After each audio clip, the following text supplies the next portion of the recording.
Hi, எல்லாம் எப்படி இருக்கீங்க? வெல்கம் டு குட்டீஸ் ஃபேமிலி கிச்சன். இன்னைக்கு குட்டீஸ் ஃபேமிலி கிச்சனில் இது என்னன்னு பார்க்குறீங்களா? இது அரிசி நொய். இதை வச்சு உப்புமா பண்ணோம். இது அரிசி நொய் எப்படி செஞ்சோன்னா, பச்சரிசி இருக்கு இல்லைங்களா? நான் ரேஷன் அரிசி தான் யூஸ் பண்ணுவேன். இந்த கிளாஸில் பச்சரிசி 2 கிளாஸ் எடுத்தேன். அது நல்லா கழுவி காய வச்சுக்கோங்க. அப்புறம் இதில் 3/4 கிளாஸ் துவரம் பருப்பு, ஒரு 2 ஸ்பூன் மிளகு, 2 ஸ்பூன் சீரகம் எல்லாத்தையுமே மிக்சியில் போட்டு ரவை பதத்துக்கு அரைச்சி வச்சுருக்கேன். மிக்சியில் போட்டு இதை வச்சு உப்புமா செய்யலாம். எப்படி பண்ணலாம் பார்க்கலாம் வாங்க.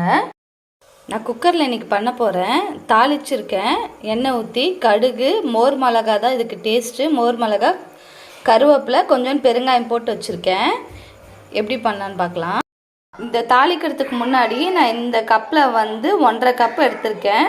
ஒரு கப்புக்கு 2 கிளாஸ் 2 கப்பு தண்ணி. எப்படின்னா ஒரு கப்புக்கு 2 கப்பு தண்ணி இது நான் அளந்து வச்சுருக்கேன். இது நல்லா வெடிச்சோடனே இந்த தண்ணி ஊற்றிட்டு உப்பு போட்டு கொதிக்க வச்சிடலாம்.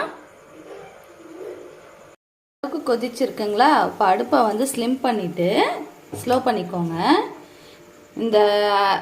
இந்த ரவை இருக்கு இல்லைங்களா? இது போட்டு கலந்து விட்டுட்டே இருக்கணும்.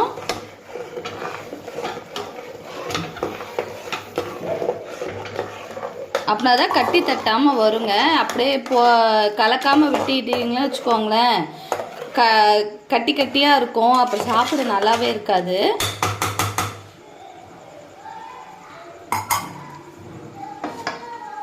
இதை குக்கர் வச்சு விசில் போட்டு ஒரு 3 விசில் போட்டு இறக்கிடுங்க. இறக்கிட்டு நான் காமிக்கிறேன். எவ்வளோ உதிரியாக சூப்பராக வந்திருக்கு.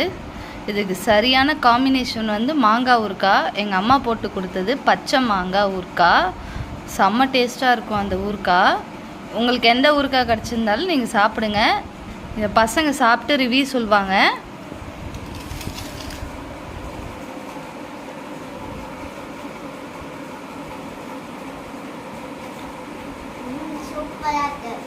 ரொம்ப சூப்பரா இருக்கு.